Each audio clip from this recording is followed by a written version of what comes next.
Okay, I greet you all in peace. Good morning to all of you.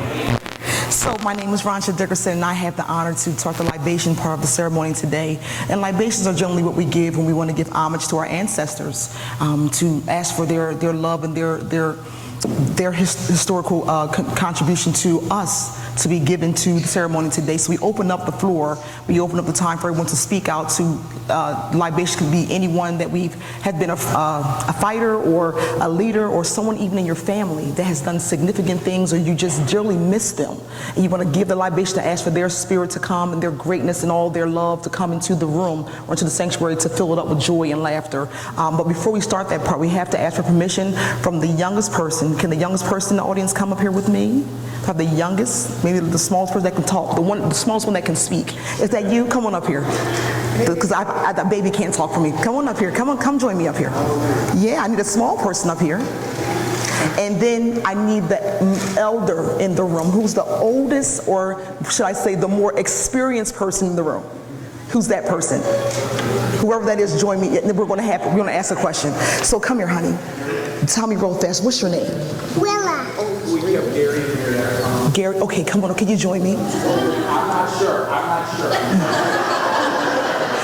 It's really simple. It's very organic. It's just I have to do this part in order to gain the respect of the elders. So your name is who? Willa. Willa. Okay, Willa. Could you ask these two elders right here, Mr. Gary and Miss Tanner, if it would be okay for us to start the ceremony? Can you say, can we start the ceremony? Can we start the ceremony? And can you guys say you have our permission?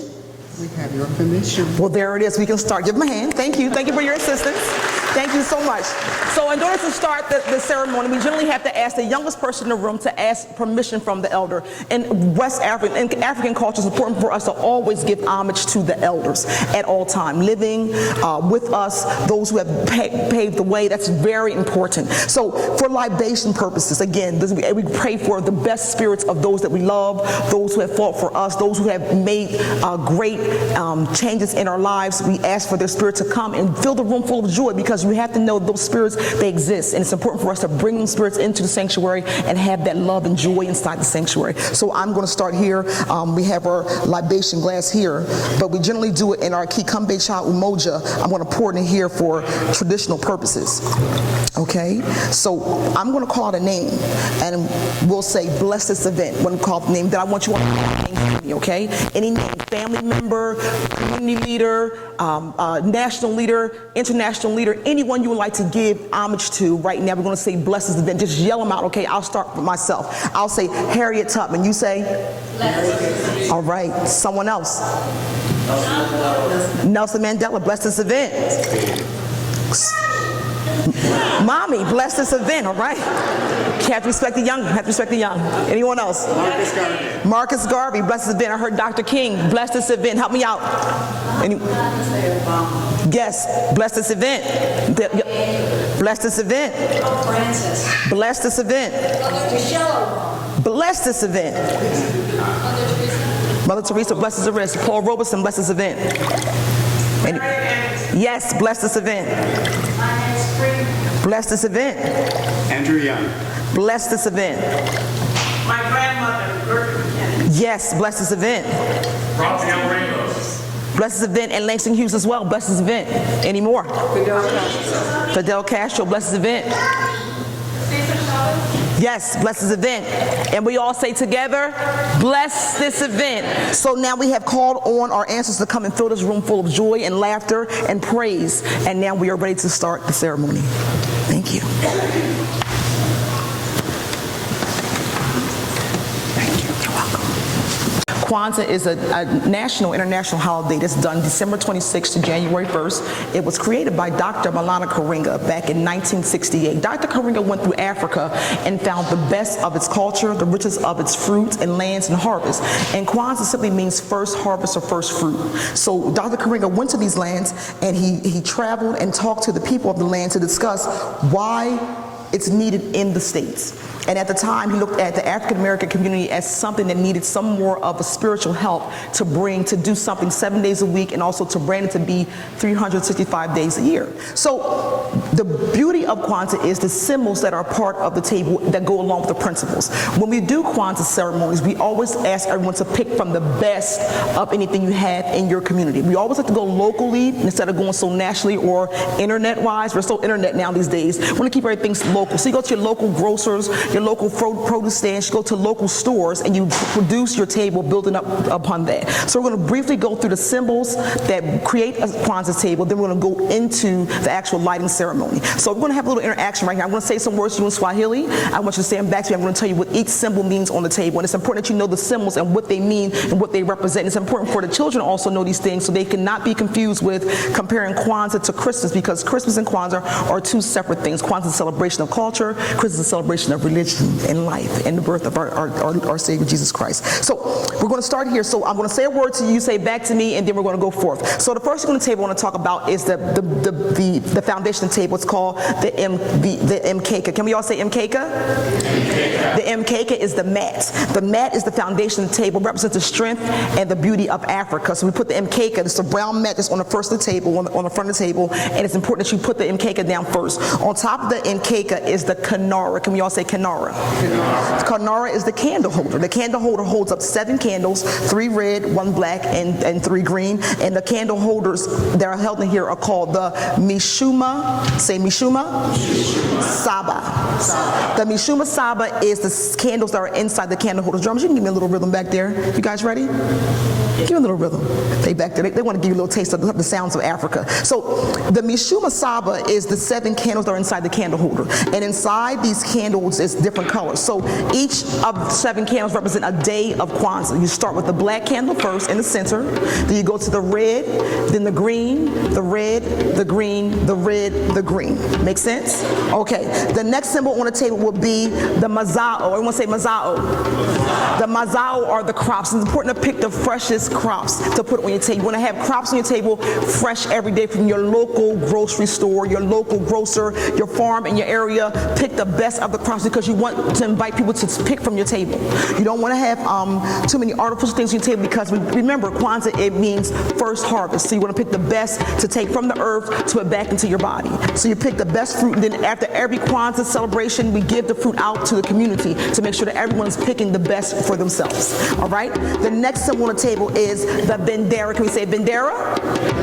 Bendera is the flag, the red, black, and green flag that was brought to America by Marcus Garvey. The flag represents the colors of the people. Red representing the blood or the past, the black representing the people and the struggle, and the green representing the land or the future. It's important that we all have these colors symbolized on the table.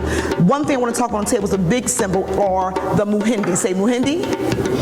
Muhindi is the corn. The corn is important to have on the table because the corn represents the future of our families.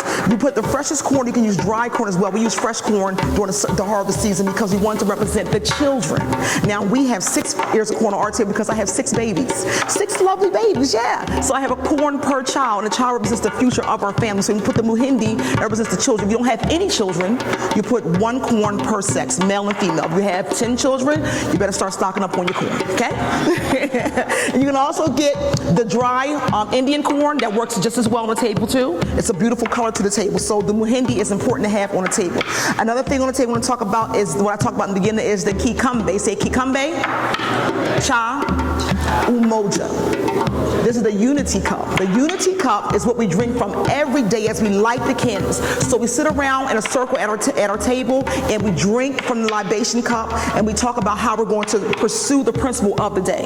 So we pursue the principle by drinking, and we usually have a nice big plant on the table and we pour the water from our bodies back into the earth, into the plants. So you drink daily from the water cup or the unity cup and give it to your family.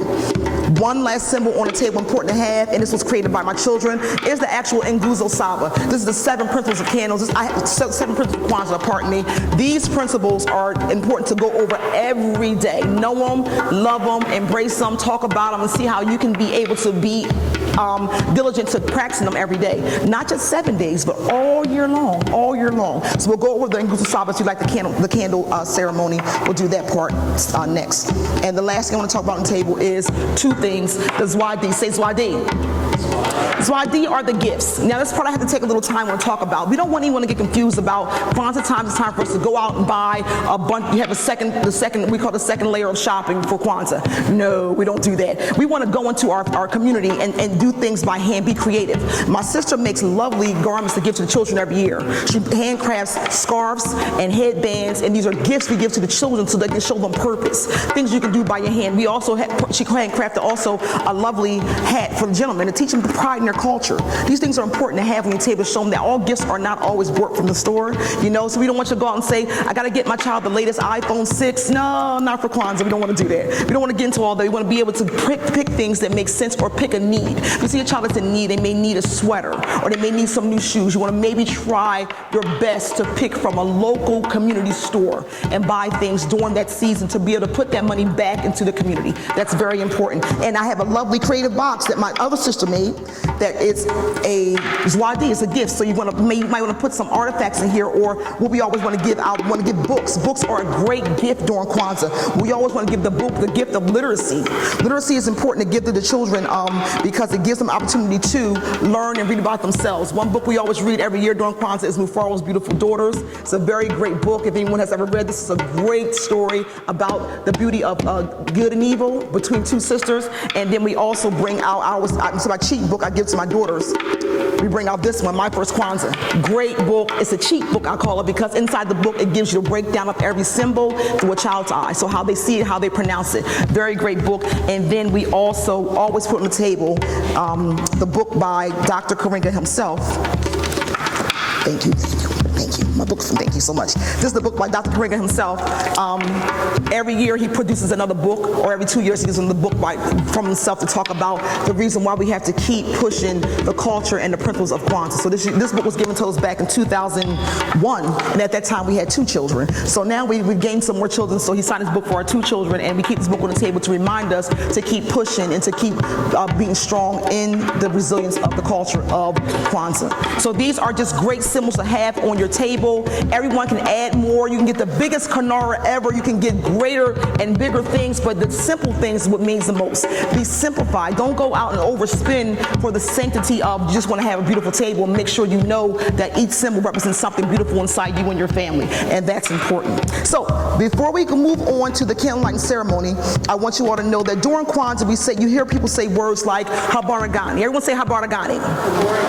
And that simply means what's the news. So if you're going to a Kwanzaa ceremony and you're going to we call in-gathering of people, you may hear somebody say Habaragani, and then you'll say that to them, the principle of the day. So if today was the first day of Kwanzaa, say December 26th, we would say Umoja Habaragani. That means what's the news. The first day of Kwanzaa is Umoja. We would say Habaragani. Back would be, Umoja's the news, but that's what's going on today. And we're working on that principle today. So that's important for you to know about for the Kwanzaa conversation. And African artifacts are important to have on your table. I did see some great things that you guys had up here. We kind of collaborated our table together. Great table.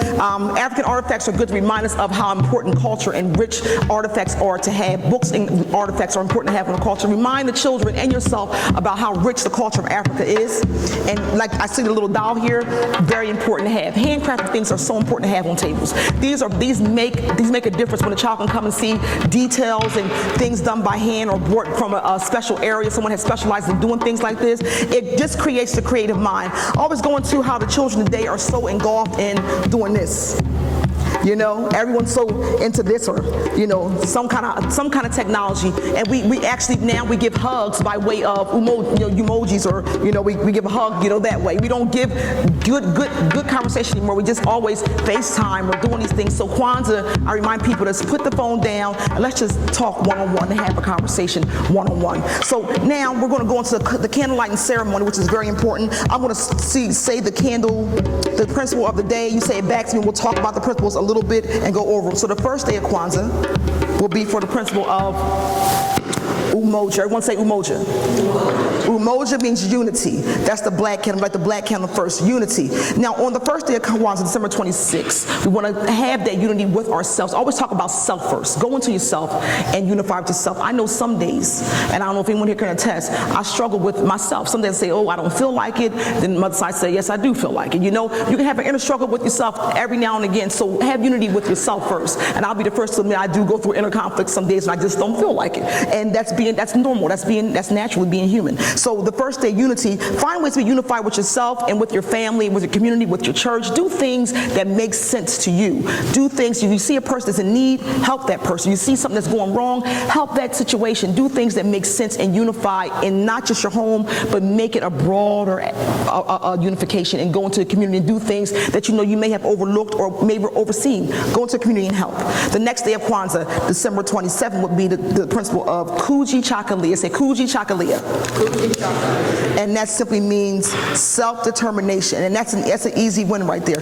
Be determined. Be self-determined first. Go into yourself and figure out what can you do to help yourself become better. What can you do to help someone else become better? And what can you do to make a majority of people become better? Be determined to help someone or something become better. And it goes from a local standpoint all the way to a national standpoint. Be important enough in yourself to know that you can push to be self-determined to make something better for the entire year. Okay? The next principle of Kwanzaa goes to the green, and that will be the principle of Ujima. Say Ujima. Ujima is collective work and responsibility. Easy conversation. Collective work, responsibility, collectively coming together and doing things that help each other. Or simply in your home. Anybody here as a parent know that it's always collective work to do inside the house.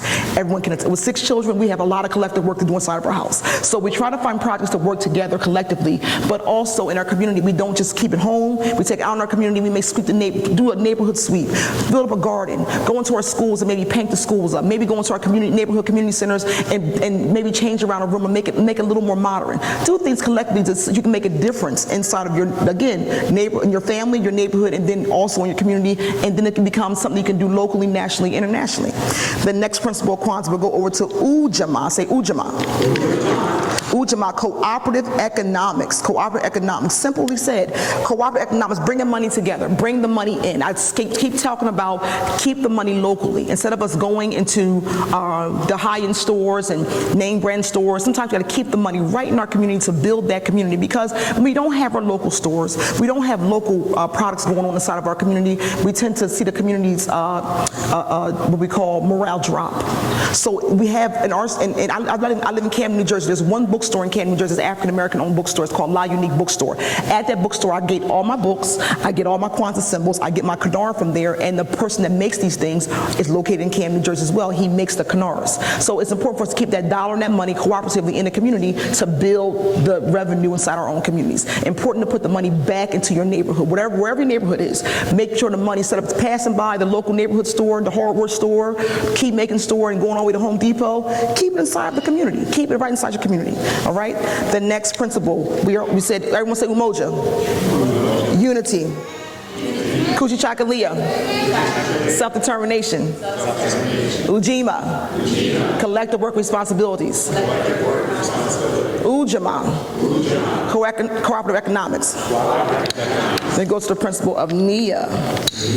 Nia means purpose. Purpose. So we go to the principle of Nia. I'm trying to like that.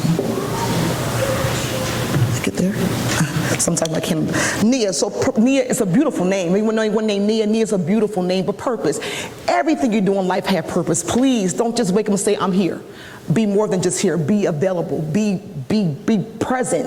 Do that, and then when anything you strive to do in life, make it have purpose. I did it for a reason. The reason is bigger than me. The reason is bigger than all of us. The reason is because it had to be done for the betterment of humanity. So the purpose of life is important. Revisit your purpose. Why? What is our purpose? That's important for you to know. Don't just keep it a personal purpose. Keep it a purpose that anyone can share and be included in. All right. So Nia, have your purpose. The next principle of Kwanzaa is Kuumba. Say Kuumba. That means creativity. Creativity. We are a creative people. Just look at the cell phones and the iPads today. We are very creative people, but beyond that, we can be creative with our hands. I tell my children that every cupcake doesn't come out of a box. We can make things from scratch. We can sit down and make cookies and build things together, and we can create jewelry, and we can sew by hand. Everything is not done just by electronics and electricity. We can be creative in a sense of doing things by hand and coming together and creating greatness, coming together and having our energy come and make a great creative ball of energy inside of where we are. So creativity is important for us to do, and that we work on that on we call New Year's Eve or the day before the last day. And the last day of Kwanzaa will be Imani. Everyone say Imani? Imani is faith, and that is our Day of Atonement. That's the day that we sit back, relax, and reflect.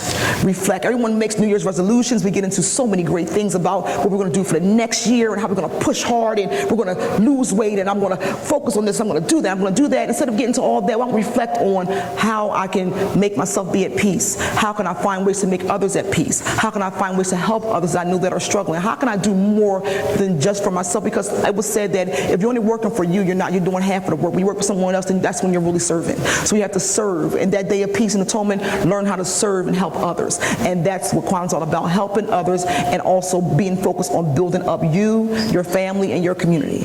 And that would be your Kwanzaa ceremony. Thank you so much. You've been wonderful. Thank you, thank you, thank you.